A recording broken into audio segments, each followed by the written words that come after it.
Olá, pessoal, tudo bem? Vamos para a nossa terceira parte dos crimes cometidos contra criança e adolescente. Estávamos nos crimes de conteúdo sexual, contra a dignidade sexual deles, né? Especialmente praticados pela internet. Os crimes que vulgarmente denominamos de pedofilia, que nada mais é do que produzir fotos ou vídeos de conteúdo sexual ou pornográfico dessa criança ou adolescente, às vezes até simulando atos reais, e publicar na internet. Então, permitam-me compartilhar com vocês alguns slides aqui e falar da conduta do artigo 241A, que é aquele que publica, que divulga, que distribui na internet gratuitamente esse material. Pessoal, então se a gente repassa, manda por e-mail, reposta, né? Publica de alguma forma esse conteúdo, mesmo que não tenha fins de lucro, comete esse crime previsto no Estatuto da Criança e Adolescente. Claro, desde que o agente tenha consciência de que se trata desse tipo de material, envolvendo sexo explícito ou cena pornográfica de criança ou adolescente. Essa é uma questão na prática de prova, de provar que a pessoa tinha conhecimento, né? Mas se geralmente a pessoa receber, nós não temos culpa, recebemos o material, geralmente de tudo quanto é fonte, a gente não necessariamente é responsável pelo que recebe, mas pelo que repassa, divulga, sim, né? Então temos que ter cuidado para não cair nessa norma aí, né?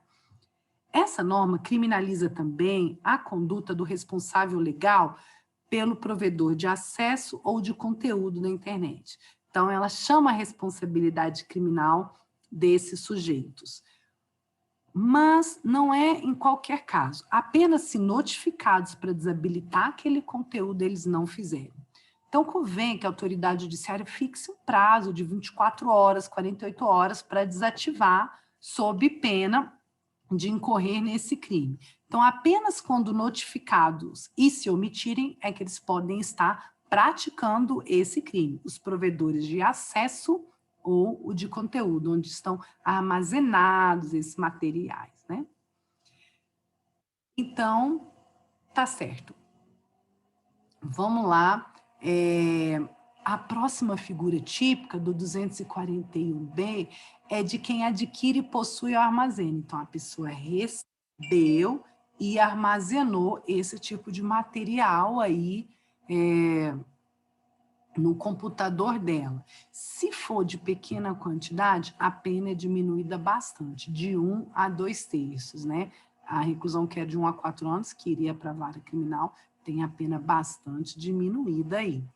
Então, dependendo da quantidade do material. Então, essa é a pessoa que recebeu e armazenou, tudo bem? Mas sempre percebam, punido na modalidade dolosa e não culposa. Tranquilo?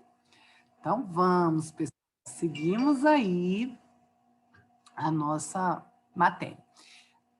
Causas que excluem a ilicitude do crime, né? Que não constitui o crime. Não há crime se essa posse ou esse armazenamento de material tem por fim comunicar às autoridades e colher material da pedofilia para provar. Mas não é qualquer pessoa que pode sair armazenando e alegar que era para essa finalidade. Há 3 categorias de indivíduos que podem fazer essa alegação. Se é um agente público no exercício das suas funções, então, um agente de polícia que está investigando, né? Um membro de uma entidade legalmente constituída que tem a finalidade, né, reprimir esse tipo de crime, como a SaferNet, então, ou então representante legal e funcionários de provedores, né, para encaminhar esse material para o MP ou para o judiciário ou para a polícia, tudo bem? Então, esse material tem que ficar mantido em sigilo e armazenar com essa finalidade de comunicar às autoridades não constitui crime, mas só podem alegar essa excludente, essas 3 categorias. O agente público no exercício da função, o membro da entidade legalmente constituída para isso e o funcionário do provedor de internet. Tranquilo? Esse tipo de crime tem sido alvo de operações constantes da Polícia Federal, né, quando alcança mais de um estado na federação. Então, o STJ já mostrou aí e o Supremo que cabe à Justiça Federal investigar esses crimes cometidos pela rede mundial de computadores, pela internet. Se a troca é entre o WhatsApp, entre particulares, aí a competência é da Justiça Estadual, tudo bem? Então, a gente tem que ter cuidado com a competência. Via de regra, então, é da federal, mais de um estado ou internacional.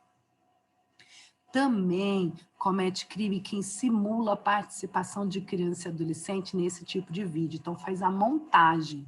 Então, mesmo que não tenha filmado, mas fez montagem com criança e adolescente, também cai nesse crime com uma pena bem menor, reclusão de 1 a 3 anos. E, novamente, quem vende, disponibiliza, armazena, divulga esse material, cai também nessa pena de 1 a 3 anos. Por quê? Apesar de não ser feito com aquela criança, aquele adolescente, está ofendendo a dignidade dessa criança adolescente por realizar a montagem, tudo bem? Então, a simples simulação, a simples montagem constitui, sim, crime, tá certo? E, por fim, o último crime dessa natureza que eu queria falar com vocês é o assédio, o aliciamento via chat de conversa, né, mensagens instantâneas de criança, para o fim de com ela praticar ato libidinoso. Veja que interessante, o Estatuto não puniu o assédio de adolescente, pessoas maiores de 12 anos, mas ele quer proteger a inocência das nossas crianças, né? Então, esse aliciamento, esse assédio de crianças via chat, pela internet, para o fim de cometer ato libidinoso. Lembrando que criança é a pessoa de até 12 anos incompletos, tudo bem? E, novamente, incide nessas penas quem dá a essa criança acesso a material pornográfico, com cena de sexo explícito, para incentivá-la a praticar um ato libidinoso, né? Ou instiga a criança a se exibir de forma pornográfica ou sexualmente. Infelizmente, esses aliciadores cometem esse tipo de conduta, a criança se exibe e, às vezes, ele armazena essas fotos e essas imagens e divulga na rede mundial de computadores. Se ele ameaçar a criança de divulgar mais, alguma coisa nesse sentido, pode estar cometendo o crime de extorsão ou até mesmo de estupro de vulnerável. A gente vai ver como é possível cometer isso pela rede mundial de computadores, mesmo que o agente não tenha contato físico com a criança. Tudo bem? Então, gostaria de passar para vocês um vídeo, né, que fala do cuidado que a gente deve ter com nossas crianças e adolescentes, principalmente alertá-los para que eles possam se proteger desse assédio via chat. A gente nunca sabe na internet com quem...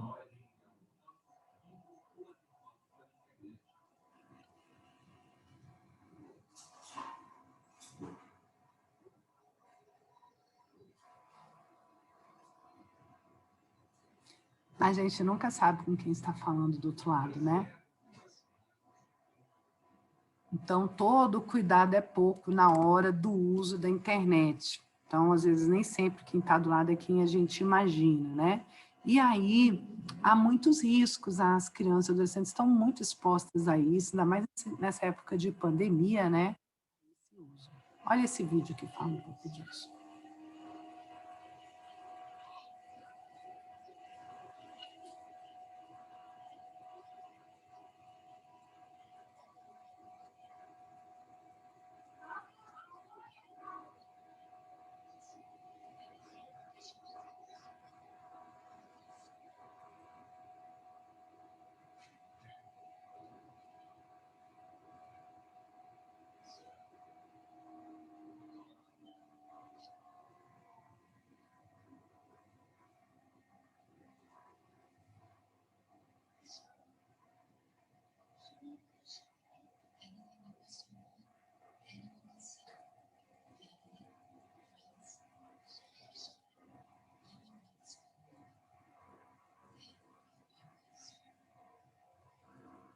Então, às vezes, no afã de publicar, né, nossos adolescentes e crianças publicam coisas que são visíveis não só para pessoas amigas, né, mas também para pessoas que não são tão amigas, né? Então tem essa campanha de pense antes de postar, né?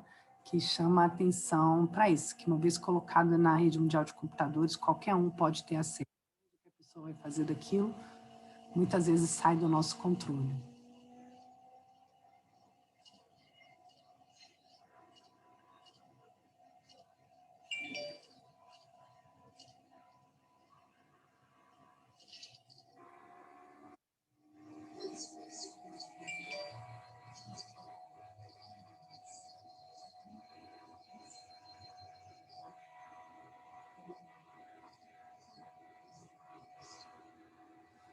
Então, qualquer um tem acesso aí ao conteúdo que você possa e a gente precisa ter muito cuidado com isso, não é mesmo, pessoal? Então, é isso. Gostaria de terminar esse tema da aula com essa seguinte frase: toda criança merece ser criança, né? Cuidemos das nossas crianças, dos nossos adolescentes, evitemos esse tipo de exposição precoce, porque muitas vezes eles têm informação, mas não têm formação ou maturidade para lidar com as consequências desses atos que eles inocentemente praticam. E isso pode trazer traumas, experiências que às vezes não estão ainda preparados para lidar.